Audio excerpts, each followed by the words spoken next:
to see you all here. I know you've probably been welcomed time and time again, but in the previous incarnation I was a dean of the graduate school here and I was one of the bid writers for Chet. So it's amazing and wonderful, and I'm seeing, I think you thought it was all working. So that's brilliant. And I'm going to do this walk, which is somebody on the details, which my colleague Norma says, wasn't you? Referred to me as legendary. I am not legendary. I am something, and I feel increasingly something of a relic. So what we're going to do this afternoon, in what remains for the next hour probably, is have a walk through. We're in a really interesting part of London in terms of your concerns about what I would call maybe fugitive histories or histories from below. The context that we're in is a really interesting one. So, and I've done this walk many times.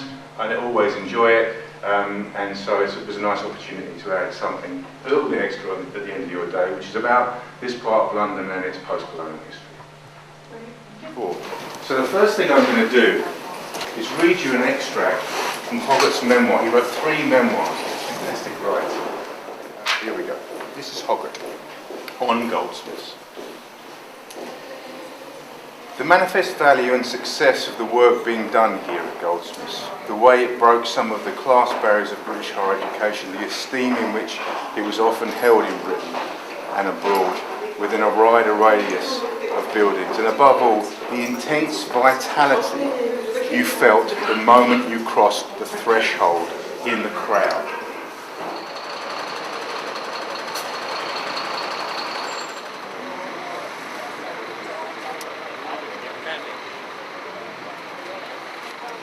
In 1977, in the midst of a moral panic about mugging, the National Front decided that they were going to march through Lewisham, a march that they said was a march against muggers and mugging.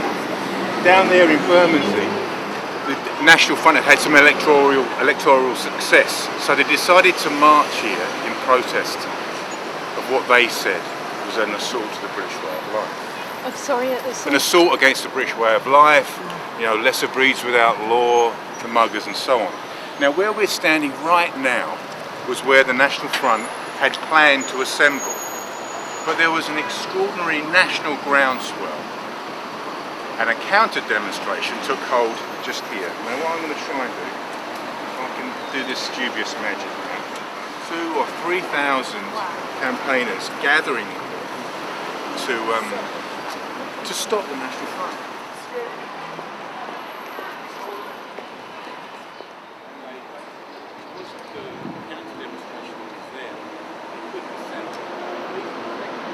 And it's a clip of that time. So the beginning of the film starts with the confrontation with the police down there, but you'll see, I hope, as the film goes on, you'll recognise where we've just walked. Okay, so.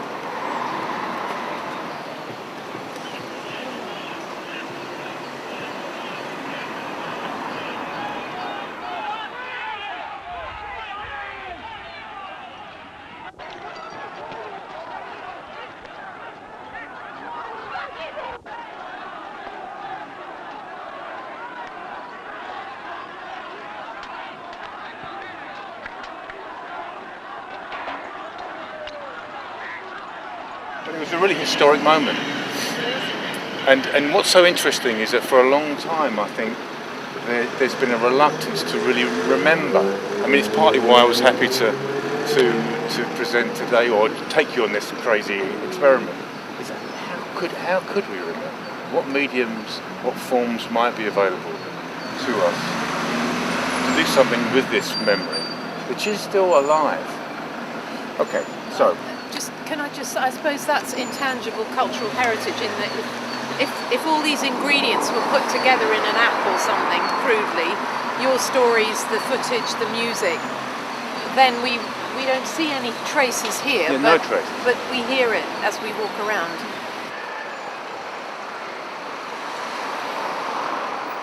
But you can imagine the National Front assembled where we just were. When they walk down this road, literally down this road, on their way to central Lewisham, they pass a house, 439 New Cross Road, which is just around the corner, where on the 18th of January 1981, a petrol bomb is thrown through the window of a house party, and 13 young black people died that night in that fire.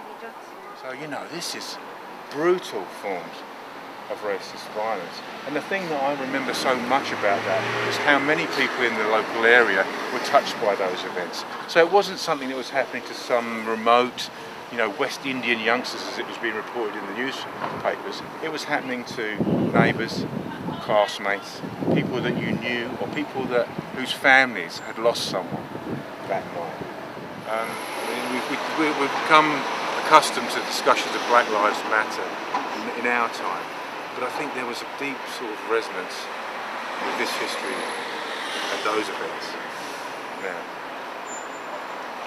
you could see on this artwork, and I think it was a real exercise as well for those of us who were, who were against racism and were witnessing it in our own families, across the kitchen table.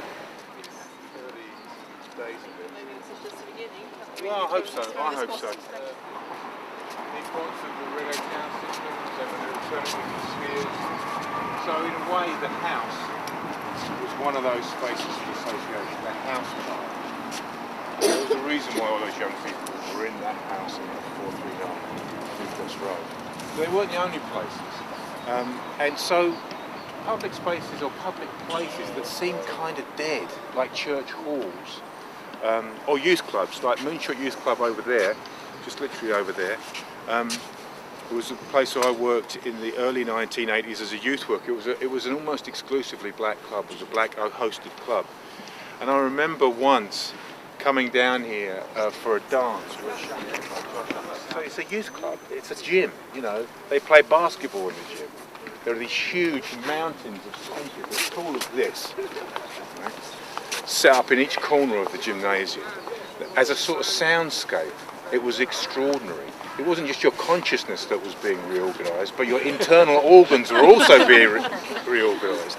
And there's a reason, I think, that the experiential politics of dub, this wordless form of reggae, there's something about that I think that captured a historic experience, and the most articulate voices interpreting that experience, I think, had a sense of that. So Paul Gilroy is writing about the politics of music as the carrier of that extraordinary historic legacy. I mean, Linton Kwesi Johnson was a Goldsmith student.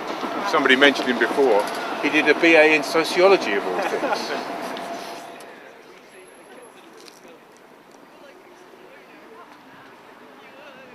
So in a way, this kind of post-colonial history, if you like, of this part of London is troubling and difficult to reckon with now. And it's not just in a way, there's a kind of celebration of the stopping of the National Front in '77, the Battle of Lewisham was a great victory. But it was also in the context of deep implication of the Metropolitan Police Force in forms of racialised criminalisation and these kinds of raids. So in a way, that past is a very difficult one to reckon with now. And in a sense, I often think why this part of London is so dear to me and why it's been so, has created a kind of agenda. The questions that it asks that I've ended up writing about and researching is because it was this sort of paradoxical place where, on the one hand, it was a stage for racism, both institutionalised and popular. At the same time, and in the same places, the very same streets, there was also the possibility of a kind of bridge and reckoning with that post-colonial past. And in a way, it's that kind of metropolitan paradox that this part of London contains, which is a kind of invitation not just to sociologists but historians or anybody who really wants to understand the social and cultural and historical and political fabric of this city. First the coming and the going in and out of the party, the dubbing and the rubbing and the rocking to the rhythm, the dancing and the skanking and the party really swinging, then the crash and the bang and the flame start to drang, the heat and the smoke and the people start to choke, the screaming and the crying and the dying in the fire.